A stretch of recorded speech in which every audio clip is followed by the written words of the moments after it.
Today, copyright law and Eastern Bloc developers. Such is life in the zone. This is CheckPoint.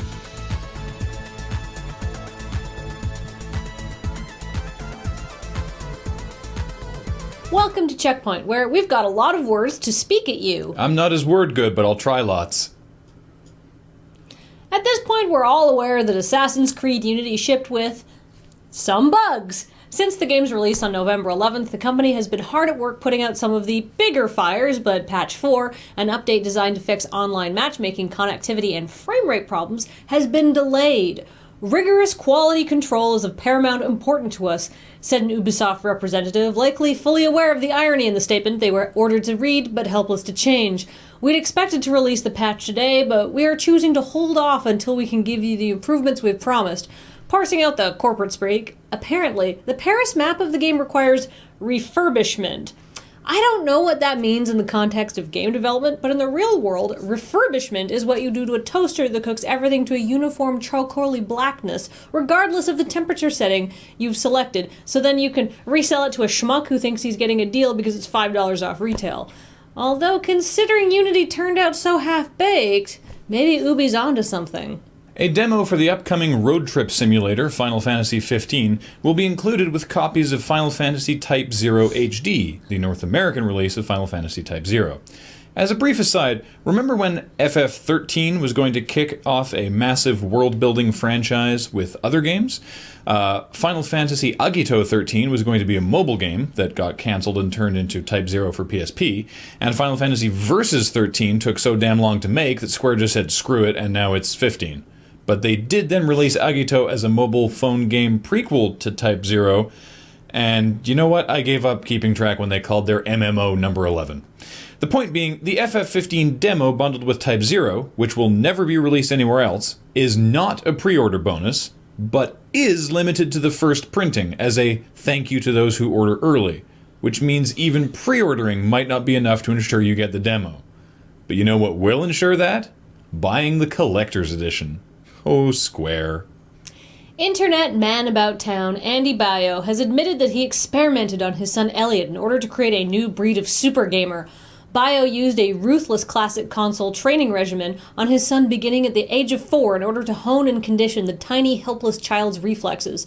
As a result, this kid is great at video games. He can beat Spelunky by himself. I can't even do that with help.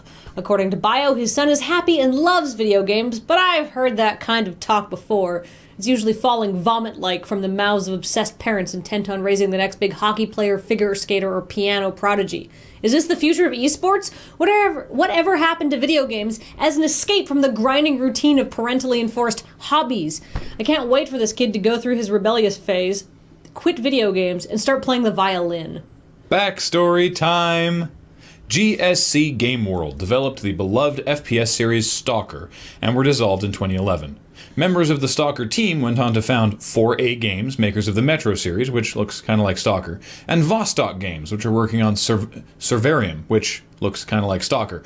There was another company called West Games who tried to kickstart a game called Ariel, which looks kind of like Stalker, claiming that they were staffed mostly by core people from the Stalker team. Only after reaching their $50,000 goal did Kickstarter suspend their campaign after it came up that while the staff of West Games may have worked on a Stalker title at some point, calling them core to the game's design was being way more than generous.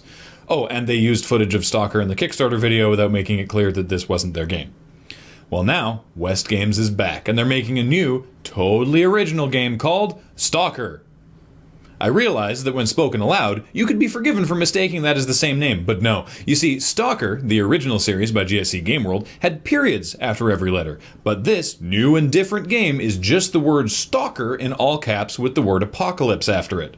They still claim to be key Stalker designers, they're still using footage of Stalker in their crowdfunding video, but this time they're using Worldwide Funder, which is like Kickstarter but with less regulation.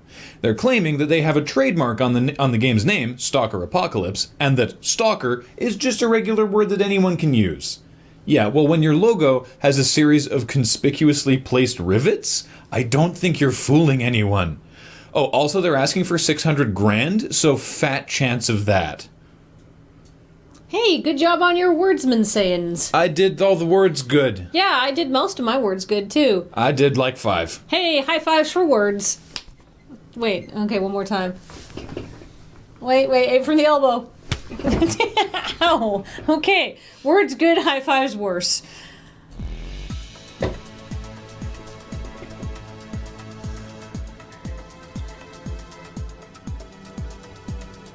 Coming up, a factory defect amiibo of Princess Peach with no legs auctioned for $25,000 on eBay this last week. 10 times more than a Samus with 2 guns. Logically, this means the most valuable amiibo is just Zelda's head rolling around in an empty package. Peach don't need legs.